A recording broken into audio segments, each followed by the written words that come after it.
Questões de Família, com José Eduardo Coelho Dias. Oferecimento Med Senior, o plano de saúde para bem envelhecer.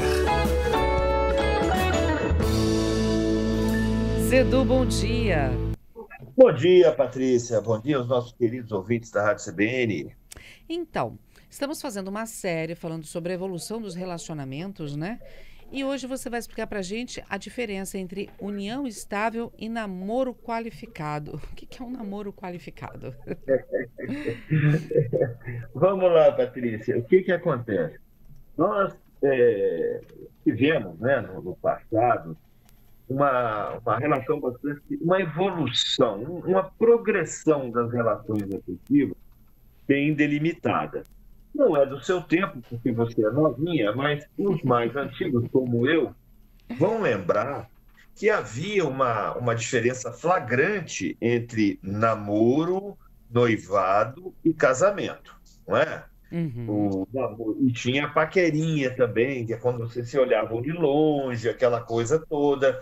Aí evoluía para um namoro, que era uma relação em que vocês já tinham contato, você visitava a família, né? O menino visitava a família da menina, sentavam-se à sala, naquele horário pré-determinado para o namoro, e aí você sentava à sala, geralmente tinha uma tia ou um irmãozinho mais novo ali, para não deixar nada acontecer, né?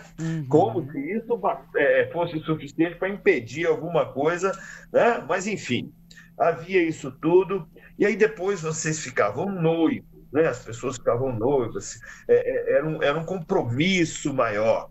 E aí, nesse noivado, que representava um momento em que o rapaz pedia a mão da moça em casamento, aí já havia realmente um compromisso, as famílias se entrelaçavam, e aí partia para o casamento, e só então nós teríamos a realização do que seria comum no casamento, e eu estou falando da situação mais voltada para o ato sexual em si. E tanto é que dessa época costumava-se falar que existiam moças para casar, né? Aquela é para casar, usava-se essa expressão. Então, o tempo foi passando, esses artifícios morais foram se diluindo e a gente chegou num ponto em que os casais, os namorados, saem juntos, viajam juntos, às vezes até passam finais de semana um na casa do outro, e nem por isso é um casamento, e nem por isso é união estável. E aí, como a união estável, que é a relação pública, contínua, duradoura, com o propósito, com a intenção de se constituir família, ficou muito semelhante ao namoro. Só que tem um detalhe: o namoro não significa nenhum compromisso em termos jurídicos. Pode ter até um compromisso em termos afetivos, mas ele não emana efeitos jurídicos, assim como a união estável. Veja bem, na união estável, nós temos, por exemplo, o regime de bens. Ou seja, os bens que são adquiridos na constância daquela união estável vão se submeter aos regimes de bens tipificados no Código. E você pode até mesmo fazer um contrato estabelecendo algum regime misto, assim como se faz do pacto antinupcial do casamento. Só que diferenciar o que é namoro e o que é realmente união estável passou a ser difícil por conta dessa quebra de paradigma moral. Até aqui você está compreendendo bem, Patrícia? Claro, com certeza. Ótimo, espero que os nossos ouvintes também.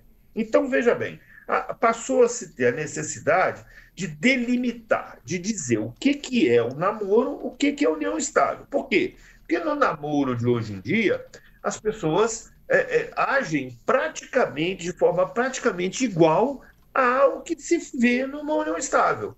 Você vê pessoas, às vezes, até habitando sob o mesmo teto, e você não sabe se é namoro ou se é uma união estável. E aí, como diferenciar isso? Já que a união estável, ao contrário do casamento, é um fato. O casamento é uma forma. Você tem que fazer a habilitação, correr as proclamas, né? Tem um ato que consolida o casamento, que é um ato formal e solene, você vai perante a um juiz de paz ou a uma autoridade especialmente designada, assina um documento dizendo, olha, a partir daí estou casado. Mas é união estável. União estável não tem isso. A união estável, por definição legal, é a convivência entre duas pessoas de forma contínua, duradoura, pública, com o propósito de constituição de família. E essa discussão, evidentemente, chegou aos tribunais superiores e o STJ me saiu com essa denominação, namoro qualificado, para distinguir aquilo que não é nem o namoro como a gente conhecia antigamente, né? Nem a união estável. E aí a pedra de toque, o ponto decisivo para se distinguir o que é o namoro e o que é uma união estável, passou a ser o propósito de constituição de família. Aí você pode me perguntar, mas Edu, quem está namorando não quer também constituir família? E aí nós vamos dizer exatamente qual é o pensamento do STJ sobre isso.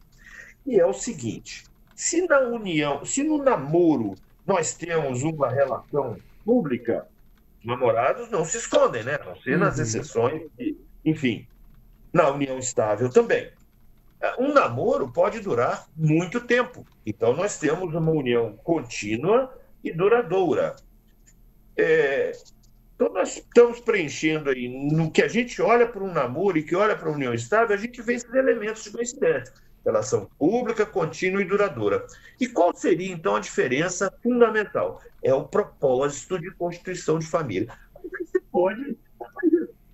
Como assim? Se no namoro, quem está namorando está progredindo para a constituição de uma família, não é verdade? Sim. E qual é a grande diferença? É que no namoro, esse namoro mais livre, mais coincidente com a união estável, o propósito é imediato. Um dia eles vão constituir família. E na união estável, essa família já existe, ou seja, o propósito é imediato.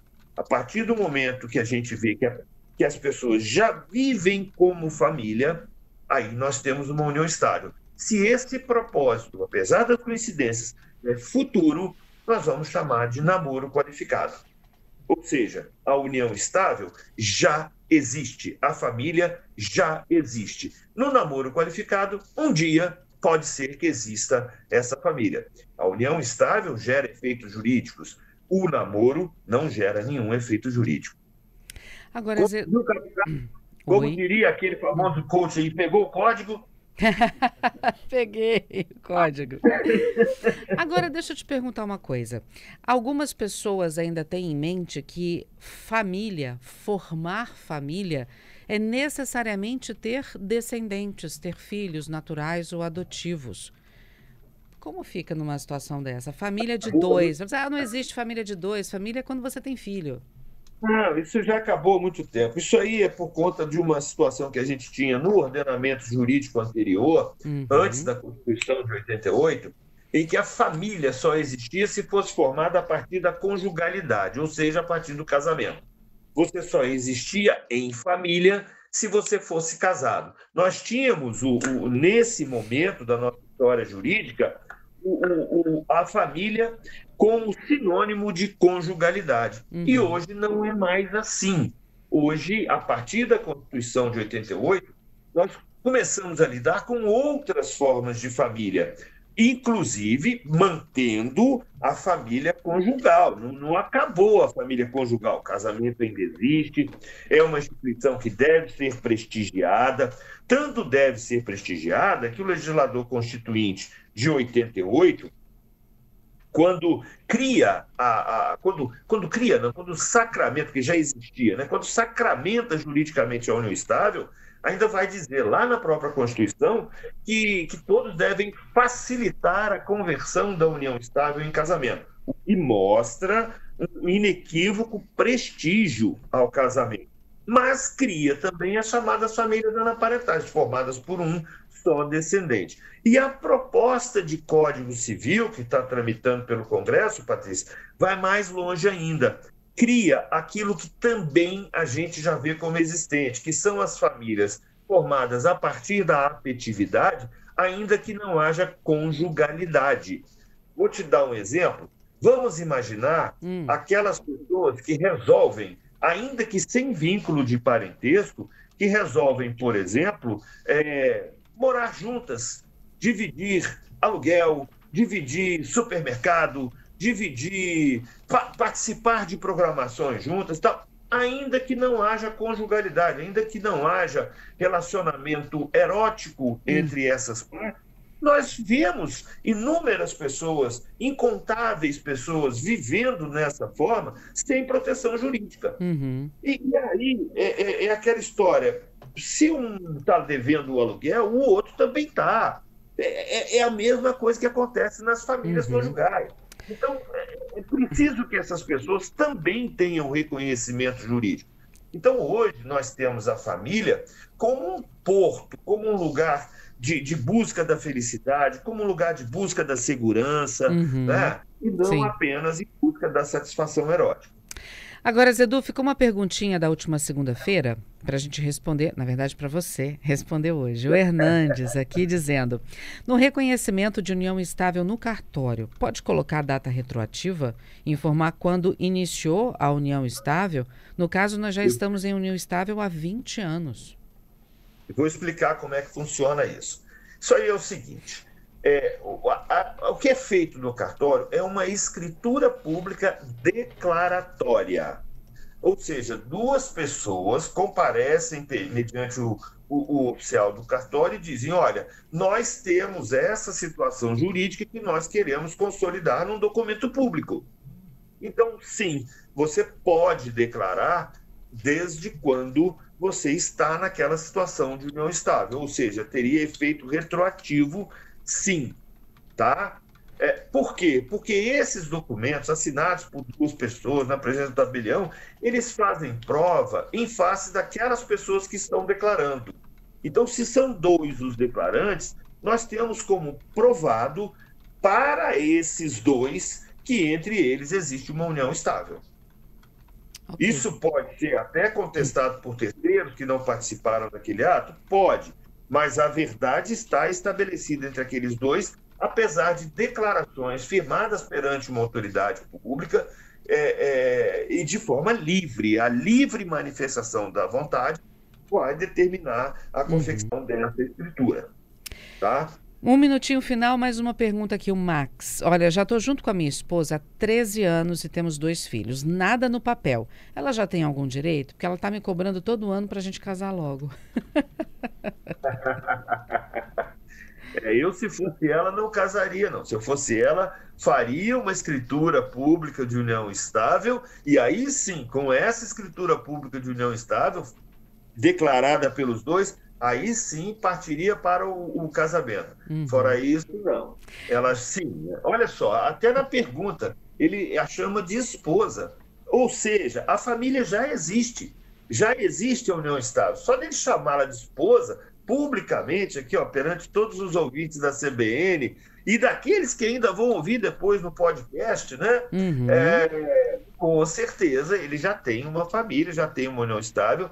Então, a recomendação, a sugestão que a gente dá é que ele formalize isso no cartório e que depois faça ou a conversão dessa união estável em casamento ou faça direto o casamento e os 2 documentos terão validade, tanto a escritura pública quanto a certidão de casamento. Rapidinho aqui, segundos para o repórter CBN. O Lucas, existe alguma forma de fazer uma consulta, visualizar se existe uma união estável entre 2 pessoas?